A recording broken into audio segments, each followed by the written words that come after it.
Welcome back to the Learning Curve video series where we just finished up the last video where we talked about how Boeing had used Learning Curve to develop a contract price for plane repairs that they were doing for the Air Force or some branch of military, I forget. And so now let's move in and see if we can do an example problem ourselves of something similar to that. So we have this example here. Workers new to disk drive assembly take 15 minutes to complete their first assembly. So we know that's K in our formula, right? Assuming a 95% learning curve. So again, the learning curve of 95% is given to you. I don't promise it'll be on an exam, but a great question for an exam or a quiz would be, how can you determine what the learning curve is? So why don't you take a few minutes, pause it right now, and write down how you can determine the learning curve. And how could you do that is, number one, you could collect data and then use the data to derive the learning curve, which is what you'll be doing in the Learning Curve lab. Or, as the Boeing example talked about, use subject matter experts on what their opinion is. You can use the industry averages for the type of work or the industry on that slide that we had earlier in a prior video. You can use the learning curve from very similar type processes or products from before. So a bunch of different ways to make an assumption of what that learning curve is. Or calculate it based on data. Okay, so that's what our problem statement is. And then our two questions is, how many cycles would it take to reach a standard time of 10 minutes? And how long in minutes would it take them to reach a standard time of 10 minutes? So cumulative, how long would it take? So think about how you would approach that. We know that we have two formulas. We have the formula that tells us the cumulative time, and we need the time for the first unit plus the learning curve, and to know we're going from unit 1 to unit whatever. It doesn't have to be 1 to whatever, but that's what it has been in our examples. So we know we can't answer this one yet because we don't know how many units it takes to reach the standard time of 10 minutes, which is why we have this first question. How many cycles would it take to reach a standard time of 10 minutes? So let's think about our formula. We have the time for the youth unit equals the time for the first unit times whatever that youth number is, raised to n, which is log or ln of learning curve, which we know is 0.95, divided by the log of 2. Log over log or ln over ln, either way is fine in the ratio. So the only thing we're missing is that number of cycles, that u from our formula. So we can solve for that easily, right? So let's pull up the worksheet and walk through that. So thank you, Dr. Macedo, right, for this question.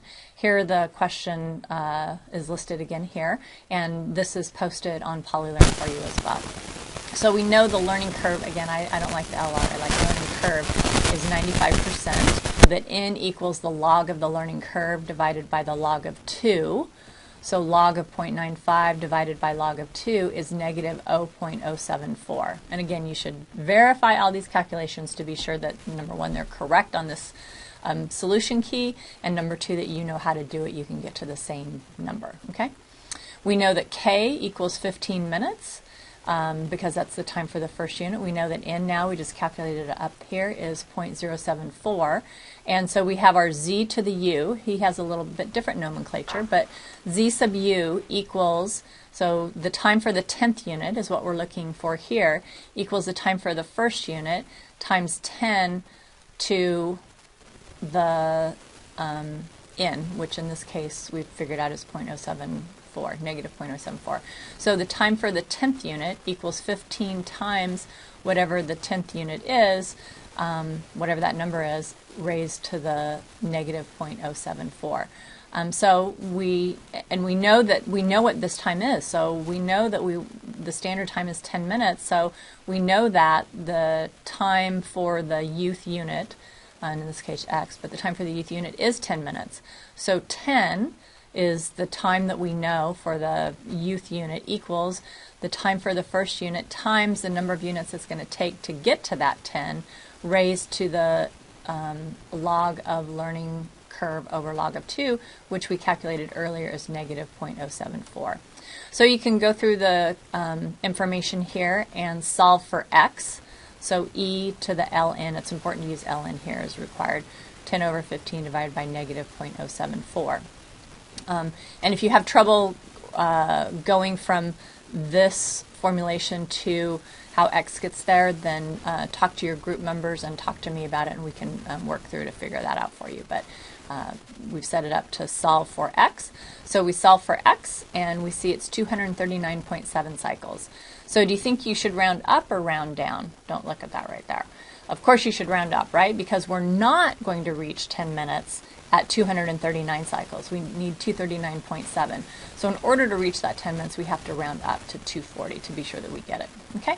So we've just answered number 1. How many cycles would it take to reach a standard time of 10 minutes? We had all the information for our first formula. The time for the youth unit equals the time for the first unit times that U number, whatever it is, raised to the log of a learning curve divided by log of 2. The only thing we're missing is how many cycles that was going to take, how many parts it was going to take. We knew the time for the 240th part is got to be at least 10 minutes. That's why we were able to plug that in there. Okay, so 240 cycles is what we would round it up to. So we've answered number A. So back to what I said about number B then is now we can use our formula to figure out what is the cumulative time to make Unit 1 plus Unit 2 plus Unit 3 all the way up to plus Unit 240. And so here we're going to approximate the interval down here. So if you use the summation here, it comes out to 2587.9, but we can approximate it. So this is our K, our first unit, times, now we know that X2 is 240, right? Because we know it takes 240 cycles to get, we're trying to find out the cum time from Unit 1 to Unit 240. So 240 plus 1/2 raised to the n plus 1 minus, again, it's our first unit, 1 minus 1/2 raised to n plus 1, all of that divided by n plus 1. Now keep in mind, in both examples that we did earlier and this one, we're always going from Unit 1 to Unit something, in this case 240, Unit 1 to Unit 240. Does it always have to be that? No. It can be Unit 5 to Unit 1500. It can be Unit 100 to Unit 200. As long as this X2 is the last unit you assembled and X1 is the first one, you're looking for that cum time between the whatever number unit and whatever number unit. Hopefully that makes sense. Okay, so we plug this in, 15, which is our time for the first unit, 240, that's how many units it takes to achieve that cycle time of 10, and so we're trying to find out the cum time from the first unit through the 240th. So 240 plus 1/2 raised to the n plus 1. So negative 0.074 plus 1 equals 0.926, and you can see that right here. Minus 1, because we were looking for the first unit to the 240th unit, minus 1/2 raised to the same n plus 1, all of that divided by n plus 1.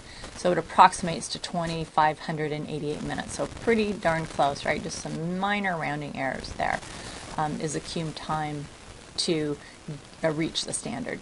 And so again, it's awesome. You need to know how to figure out the formula here, but I should then be able to ask, if you were to see this question on a quiz or an exam, I should then be able to ask, why is this important?